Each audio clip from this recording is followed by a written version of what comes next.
मंत्र्याला 2 वर्षाची शिक्षा होऊन सुद्धा ते अद्याप मंत्रिपदावर कायम आहे. आणि त्यांच्या आमदारकीबाबत सुद्धा राहुल नार्वेकर यांनी जे विधान केलेलं आहे, कोर्टाची मूळ प्रत येऊ द्या, अशा कोणत्या मूळ प्रतीवर त्यांनी इतरांवर कारवाया केल्या? कोणावर केल्या? या राज्यामध्ये भ्रष्टाचार सहन केला जाणार नाही, किंबहुना देशामध्ये, असे मोदी आणि फडणवीस सांगतात. आणि भ्रष्टाचाराला कशा प्रकारे ते उत्तेजन देत आहेत. भ्रष्टाचार आणि ड्रग्जच्या विळखामध्ये महाराष्ट्र सापडलेला आहे. आणि हे ड्रग्जचे रॅकेट फडणवीस कॅबिनेटच्या मंत्र्यांच्या घरापर्यंत पोहोचल्या तरी फडणवीस गप्प आहेत. महाराष्ट्राची तरुण पिढी ही ड्रग्जच्या विळखात पूर्णपणे फसली आहे. विद्यार्थी, कॉलेज, शाळा, आणि हे ड्रग्ज पूर्वी बाहेरून येत होतं, आता महाराष्ट्रामध्ये त्याचे कारखाने उघडले जात आहेत.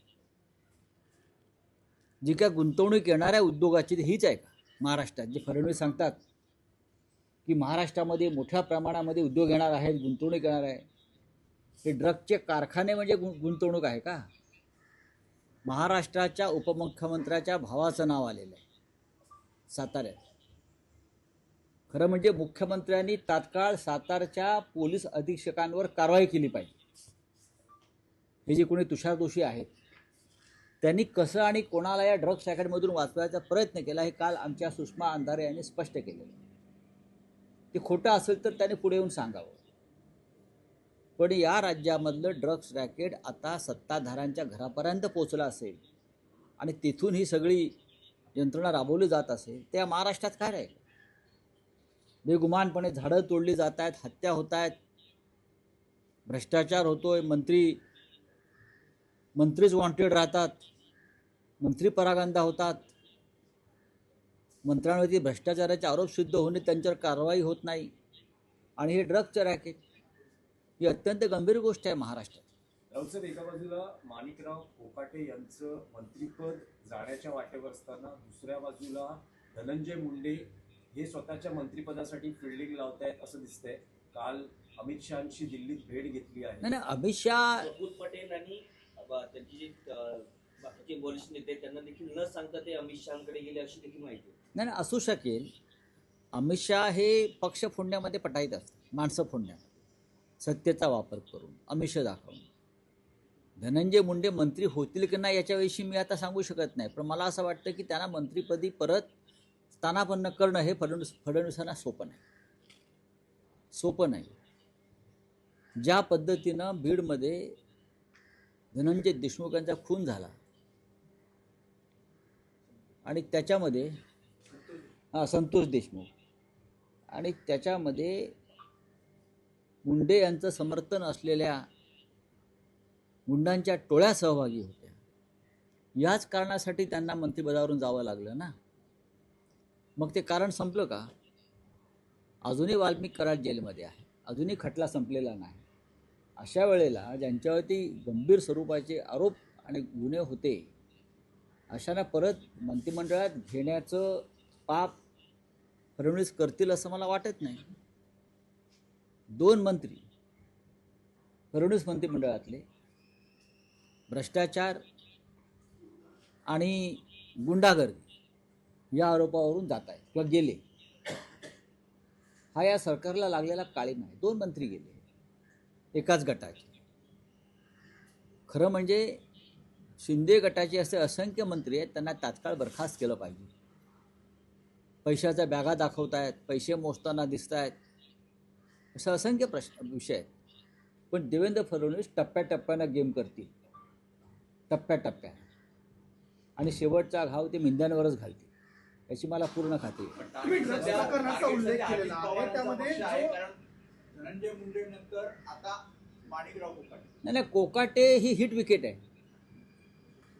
कोकाटे ही स्वतःच त्यांनी खड्ड्यात उडी मारलेली आहे. जर त्यांची केस आपण पाहिली, सदनिका लाटण्याची खोटी कागदपत्र देऊन, ती आताची नाही आहे ना, फक्त योग्य वेळी ती बाहेर आली.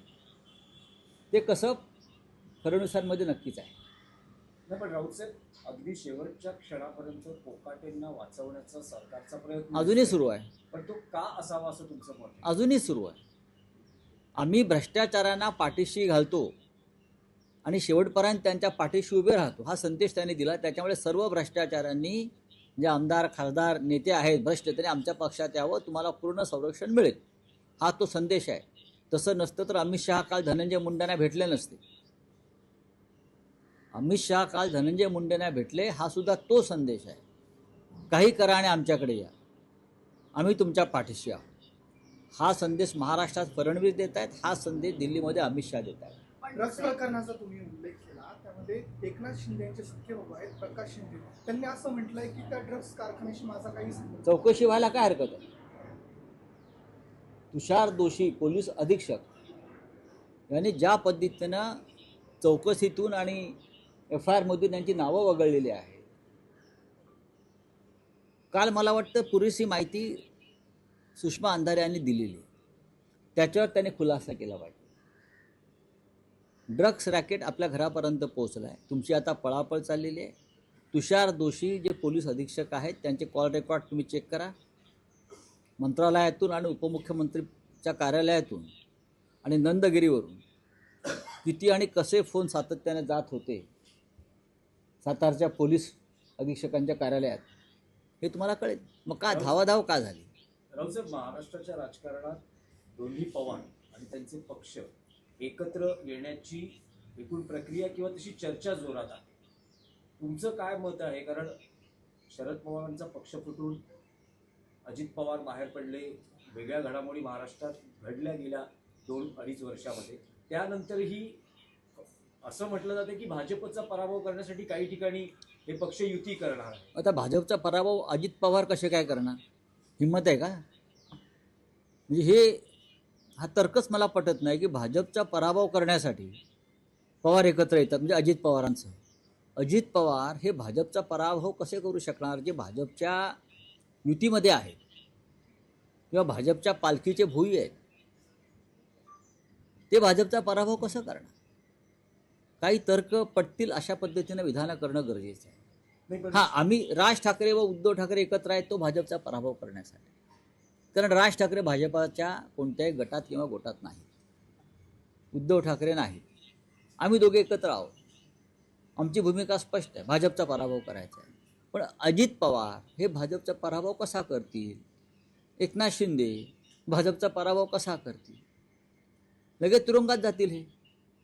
तो विचार जरी मनामध्ये आणला आम्ही तुमच्या विरुद्ध उभे राहू, हे अमित शहाचे पक्ष आहेत. नाही, पण राऊत इथल्या साहेब, काळात जे राऊत पक्ष- साहेब, नवाब राऊत मलिकांचा सातत्याने विरोध केला जातोय. धनंजय मुंडे दिल्लीत जाऊन अमित शहाना भेटतात, मात्र महायुतीच्या ज्या इथे बैठका हा. होतात ते राऊत नवाब साहेब, मलिकांचा विरोध केला जातो. नाही, नवाब मलिक हा विषय त्यांचा अंतर्गत विषय आहे. राऊत साहेब, हे तुम्हाला प्रताप तरी- सरनाईक म्हणाले की जर भाजप शिवसेनेची युती झाली नसती तर आमच्यातले अनेक नेते बाहेर फुटले असते, असं त्यांनी जाहीररित्या हे विधान केलेलं आहे, वक्तव्य केलं. एका बरोबर आहे. भारतीय जनता पक्ष हा एकनाथ शिंदेचा पक्ष पूर्णपणे गिळणार आहे. आता नाही तर उद्या, पण विधानसभा निवडणुकांच्या आधी एकनाथ शिंदे यांचा पक्ष हा अस्तित्वात असेल की नाही याच्याविषयी माझ्या मनात पहिल्यापासून शंका आहे. नाही, राऊत साहेब, हे तुम्हाला तरी पटतं का? कारण इतक्या वर्षाचं राजकारण तुम्हीही बघितलं आहे. शरद पवारांना तुम्हीही स्वतः फार जवळून ओळखता. पवारांनी अजित पवारांशी स्थानिक स्वराज्य संस्थांमध्ये युती करणं तुम्हाला कितपत पटतं? जेव्हा नाही, पक्ष शरद कोणी- नाही, असं आहे की अजित पवारांशी युती करणं म्हणजे भाजपशी हातमिळवणी करणं असं मी मानतो. अजित पवार हे भाजपचे हस्तक आहेत, त्यांच्याबरोबर कोणत्याही प्रकारची युती करणं हे माझ्या आकलनाप्रमाणे भारतीय जनता पक्षाचे हात बळकट करण्यासारखं आहे. कारण अजित पवार हे काही झालं तरी अमित शहा आणि भारतीय जनता पक्षाच्याच पाठीशी उभे राहतील. ही त्यांची व्यक्तिगत मजबुरी आहे, त्यांच्या कुटुंबाची मजबुरी आहे. फार मोठ्या तात्विक विचाराने गेलेले नाहीत, ते स्वतःची आणि आपल्या कुटुंबाची कातडी वाचवण्यासाठी गेलेले आहे. पण तुम्ही आज शरद पवारांना भेटता, काय नेमकं कारण आहे की ही युती होते त्या संदर्भात तुम्ही नाही, तुमची अनेक मतं व्यक्त करणार आहात? अनेक विषयांवर चर्चा होईल. बरेच दिवस त्यांना भेटलो नाही आजारपणात, ते सातत्यानं मला फोन करत होते, चौकशी करत होते. पण हे जे विषय आहेत या विषयावर मला नक्कीच त्यांच्याशी चर्चा करायला आवडेल. मुंबईत सोबत येत आहेत. मुंबईत शरद पवारांचा पक्ष सोबत येतो, कारण कालही बैठक झाली, त्यात ते सकारात्मक आहे. ठाकरे बंधू नक्कीच आहेत. आम्ही त्याच्याविषयी नक्की विचार करू. पण आता नाशिक असेल, पुणे असेल, अनेक ठिकाणी आम्ही त्यांच्याबरोबर आहोत. कदाचित ठाण्यामध्ये होईल. नाशिकमध्ये काल त्यांच्या पक्षाशी चर्चा झालेली आहे. त्यांच्या स्थानिक नेते आमच्या लोकांशी चर्चा करत होते. आमची काही अडचण नाही आहे. नाशिकमध्ये महाविकास आघाडी म्हणून मनसेला पण लढणार तर आहेत, पण तिथे मनसेला सुद्धा सोबत घेणार आहे. मूळ युती नाशिकला शिवसेना म्हणजे आमची शिवसेना आणि मनसेचीच आहे. दोघांमध्ये चर्चा सुरू आहे. महाराष्ट्र नवनिर्माण सेना आणि शिवसेना. त्यानंतर काल राष्ट्रवादी काँग्रेस शरद पवार साहेबांचे त्यांचे नेते येऊन सहभागी झाले. काँग्रेस पक्षाकडून संदेश येतात की आम्हालाही सहभागी करून घ्या. त्याच्यामुळे आमचे स्थानिक नेतृत्व जे आहे ते त्याच्यावर चर्चा करतायत एकमेकांशी. ठाकरे बंधू महापौर युतीचं कोणाचा होणार, मनसेचा का शिवसेनेचा आपल्या, त्याबाबत काय? काही ना, वेळ आहे ना अजून. शिवसेना महापौर पदाचा विचार कशा करत? महापौर हा शिवसेना आणि मनसे आघाडीचाच होणार, ठाकरे बंधूंचाच होणार आणि तो अस्सल मराठी होणार आणि तो शिवसैनिक होणार. साहेब, ठाकरे बंधू युतीचं काही काल फायनल झालं का? कारण तुम्ही म्हणाला होईल ना. की आजची अंतिम बैठक असेल हो. आणि मूळचं स्वरूप होईल. काल उशिरापर्यंत चर्चा संपली असणार. आता कळेल मला. अधिकृत घोषणा कधी होईल? होईल आता एकदम. शिवसेना शिंदे पक्षाचे आमदार मंगेश कुडाळकर यांनी निधीचा गैरवापर केल्यामुळे राऊत साहेब, एक महाराष्ट्रातला आशिष गंभीर शेलार विषय आहे. राऊत साहेब, एका शेतकऱ्याला कर्जफेडीसाठी आपली किडनी विकावी लागली. हे अत्यंत गंभीर आहे प्रकार ना. महाराष्ट्रात उघडकीस आले. आहे ना. सामना संपादकीय आहे ना, किडनी विकावी लागते आणि राज्याचे मुख्यमंत्री म्हणतात सगळं आलबेल आहे. केंद्र सरकार मनरेगासारख्या योजना जवळजवळ बंद करण्याच्या मार्गावर आहे. रामजीच्या नावानं योजना चालणार नाहीत. सरकारला शेतकऱ्यांची चिंता नाही. आतापर्यंत हे सरकार आल्यापासून 1500च्या वर शेतकऱ्यांनी आत्महत्या केलेल्या आहेत. एक किडनी विकण्याचं प्रकरण समोर आलं आहे, पण असे असंख्य प्रकरण आहे. देवेंद्र फडणवीस, एकनाथ शिंदे, अजित पवार हे नगरपालिका नगरपंचायत निवडणुकांसाठी हजारो कोटी उडवत आहेत. माझ्या माहितीप्रमाणे एकनाथ शिंदेचं मुंबई महानगरपालिकेचं बजेट हे 10,000 कोटीचं आहे. प्रत्येक उमेदवाराला ते 10 कोटी रुपये देणार आहे आणि माझी माहिती पक्की असते. विचार करा, नगरसेवक फोडण्यासाठी 5-5 कोटी रुपये आधी दिले आणि आता निवडणुका लढण्यासाठी 10-10 कोटी देणार.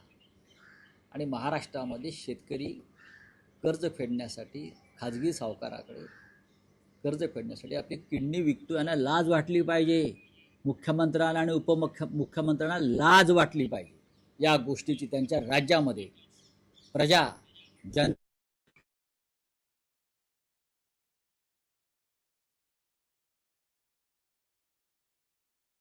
उमेदवाराला 10 आहे कोटी ना. देणार. आणि ते महापालिकेतूनच लुटलेले आहेत नाही, पण मग आणि महापालिकेच्या ठेकेदारांकडूनच घेतलेले पैसे आहेत.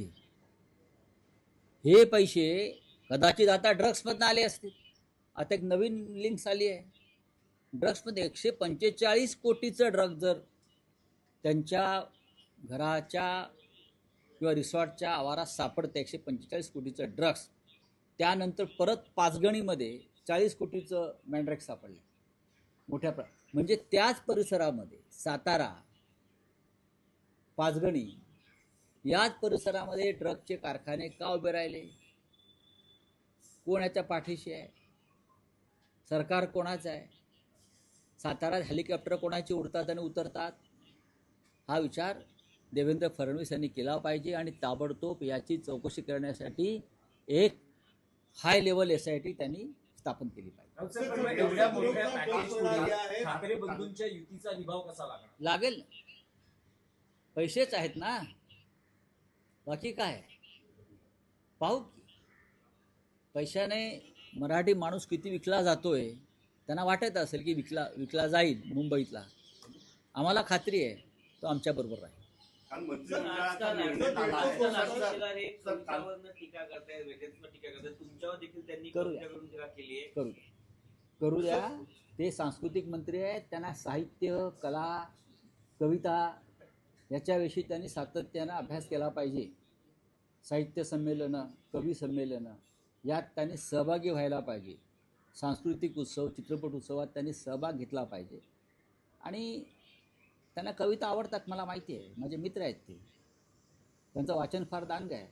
कदाचित ते आता कविता आमच्याकडे करायला लागले असेल तर त्यांना साहित्य अकादमीच्या पुरस्कारासाठी आम्ही शिफारस करू, किंवा राज्याचा पुरस्कार राज्य शासनाचा नक्की मिळेल त्यांच्या पुस्तकांना, कारण हल्ली वशिल्यावरच चालते सगळं राज्यात. चला, धन्यवाद. हाँ,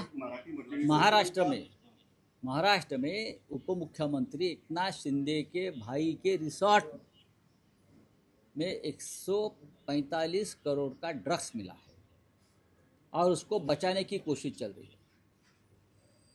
जहाँ से डिप्टी सीएम शिंदे आते हैं उस पूरे इलाके में ड्रग्स का बड़ा कारोबार फैल गया है और उनकी पूरी लिंक्स शिंदे के घर तक पहुंच गई.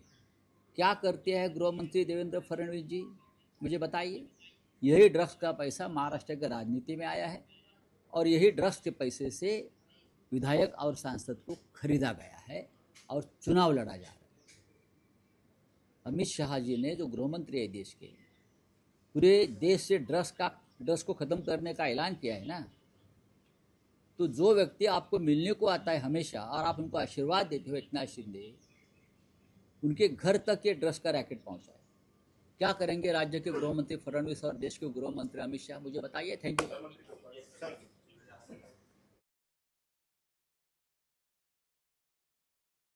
राऊत यांच्याकडून शिंदेंवरती हल्लाबोल करण्यात आलेला आहे. शिंदेंच्या अनेक मंत्र्यांना बरखास्त केलं पाहिजे असं संजय राऊत यांनी म्हटलंय.